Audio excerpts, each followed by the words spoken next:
جلدی اور درست جواب دیتا ہے تو کہا جا سکتا ہے کہ اس کی ذہنی ایکیوٹی بہت اچھی ہے، رائٹ. تو یہاں پر اس کے آ جاتے ہیں سینونیمز اور اسی طرح اس کا یوزیج ان کانٹیکسٹ ہے. آگے چلتے ہیں. The next word is acumen, which means the ability to make smart decisions and quick judgments. اس کا لفظی مطلب ہے سمجھداری، معاملہ فہمی اور دانش مندی. جب کوئی شخص جلد اور درست فیصلہ کرنے کی صلاحیت رکھتا ہو، خاص طور پر کاروبار یا عملی زندگی میں، تو اسے ایکیومن کہتے ہیں. مثال کے طور پر ہر business acumen helped the company grow rapidly, یعنی اس کی کاروباری سمجھداری نے اس کی کمپنی کو جلد ترقی دی. اسی طرح ہم یہ بھی کہہ سکتے ہیں ہی از ایڈمائرڈ فار ہز پولیٹیکل ایکیومن، یعنی اس کی جو سیاسی سمجھداری ہے وہ اس کی تعریف کی جاتی ہے. ہمارے ہاں کامن اگزامپل ہے ایک میاں منشا کی، تو ان کے بارے میں ہم کہہ سکتے ہیں کہ بزنس مین میاں منشا کی کامیابی ان کے بزنس ایکیومن کی بڑی مثال ہے، رائٹ. تو یہاں پر آ جاتے ہیں اس کے سینونیمز اور یوزیج ان کانٹیکسٹ. نیکسٹ ہے جی ایڈلٹ، وچ مینس کنفیوزڈ اور انیبل ٹو تھنک کلیئرلی.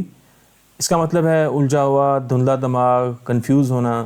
یہ لفظ اس وقت استعمال ہوتا ہے جب انسان کا ذہن الجھن کا شکار ہو یا کوئی بات سمجھ نہ آئے یا سوچنے کی صلاحیت وقتی طور پر متاثر ہو جائے. مثال کے طور پر اگر کوئی کافی دیر تک سو کے اٹھے یا پھر کسی فلائٹ وغیرہ میں تھا، وہ بڑی ایک لمبی فلائٹ کے بعد جو ہے وہ اس کی آنکھ کھلے اور سوتا رہا ہو سفر میں، تو اسے ممکن ہے کہ صحیح سمجھ نہ آ رہی ہو، کنفیوز ہو وہ. تو ہم کہہ سکتے ہیں I woke up feeling addled after the long flight.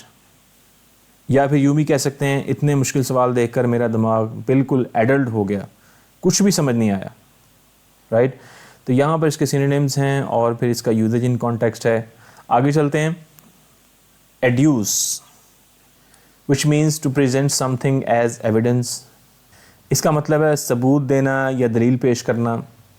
اس سے مراد ہے جب کوئی شخص کسی بات کو سچ ثابت کرنے کے لیے مثال، دلیل یا ثبوت پیش کرے، جیسے عدالت میں یا کسی بحث کے دوران، تو اسے ایڈیوس کہتے ہیں. مثال کے طور پر وکیل نے اگر عدالت میں کوئی نیا ثبوت پیش کیا تو ہم کہہ سکتے ہیں the lawyer adduced new evidence in court. اور اسی طرح اگر کسی شخص نے اپنے دعوے کے حق میں اگر کوئی ایویڈنس اس نے دیے ہیں، کوئی فیکٹس دیے ہیں، پریزنٹ کیے ہیں اس نے، تو ہم کہہ سکتے ہیں he adduced several facts to support his claim. یا پھر یوں بھی کہہ سکتے ہیں ہم کہ میں نے اپنے دوست کو قائل کرنے کے لیے کئی مثالیں ایڈیوس کیں کہ یہ موبائل بہت بہترین ہے، تم یہ لے لو، رائٹ. تو یہ ہیں اس کے سینونیمز. اسی طرح یہاں پر یوزیج ان کانٹیکسٹ دیا ہوا ہے، اس کو لازمی دیکھا کریں. آگے جی ہمارے پاس next word adroit, which means skillful and clever especially with hands or mind. اس کا لفظی مطلب ہے ماہر، چلاک، ہوشیار. جب کوئی شخص کسی کام میں ماہر ہو، چاہے وہ ہاتھ سے کیا گیا کام ہو یا ذہنی مہارت سے، جیسے کہ مسائل کو حل کرنا یا کوئی چلاکی سے کام کر لینا، تو اسے ایڈرائٹ کہا جاتا ہے. مثال کے طور پر she is an adroit negotiator، یعنی وہ ایک ماہر جو ہے نیگوشیشن میں، وہ بڑی ماہر ہے، مذاکرات کر سکتی ہے، نیگوشیٹ کر سکتی ہے. اور اسی طرح ہم یوں بھی کہہ سکتے ہیں کہ his adroit handling of the situation saved the day، یعنی اس نے بڑی ہوشیاری سے جو ہے وہ کام لیا، اس کی ہوشیاری سے صورتحال جو ہے سنبھل گئی. تو آگے ہیں جس کے سینونیمز، اسی طرح یوزیج ان کانٹیکسٹ ہے. آگے چلتے ہیں نیکسٹ ورڈ کی طرف. The next word is adulation, which means excessive praise or admiration, often not sincere. اس کا لفظی مطلب ہے حد سے زیادہ تعریف، چاپلوسی کرنا. جب کوئی شخص کسی کی حد سے زیادہ تعریف کرے، خاص طور پر خوش آمد یا مطلب کے لیے، اور وہ تعریف دل سے نہ ہو، تو اسے ایڈولیشن کہا جاتا ہے. مثال کے طور پر ہم اکثر دیکھتے ہیں کہ جب کوئی سیلیبریٹی پبلک میں آتی ہے تو لوگ اس کی حد سے زیادہ تعریف کرتے ہیں. تو ایسے موقع پر ہم کہہ سکتے ہیں the actor was surrounded by fans offering him constant adulation، یعنی اداکار کو مداحوں نے حد سے زیادہ تعریفوں میں گھیر رکھا تھا.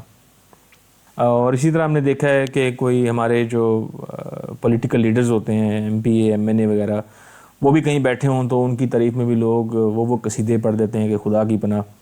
تو ایسی صورتحال میں بھی ہم یوں کہہ سکتے ہیں کہ politicians often receive public adulation whether deserved or not. ایک اور مثال اس کی یوں ہو سکتی ہے کہ کرکٹ میچ میں بابر اعظم کی سینچری کے بعد پورا اسٹیڈیم ان کے لیے ایڈولیشن سے گونج اٹھا. تو یہ تھا ہمارا ورڈ ایڈولیشن. یہاں پہ اس کے سینونیم آ جائیں گے اور اسی طرح یوزیج ان کانٹیکسٹ ہے. دا نیوز سے 2 ایگزامپل ہیں، ان کو دیکھ لیجئے گا. تو یہ تھا ہمارا آج کا سیشن. امید کرتا ہوں آپ لوگوں کو پسند آیا ہوگا. اگر آپ نے ابھی تک واٹس ایپ گروپ کو جوائن نہیں کیا تو اس نمبر پر ٹیکسٹ کر کے آپ گروپ کو جوائن کر سکتے ہیں.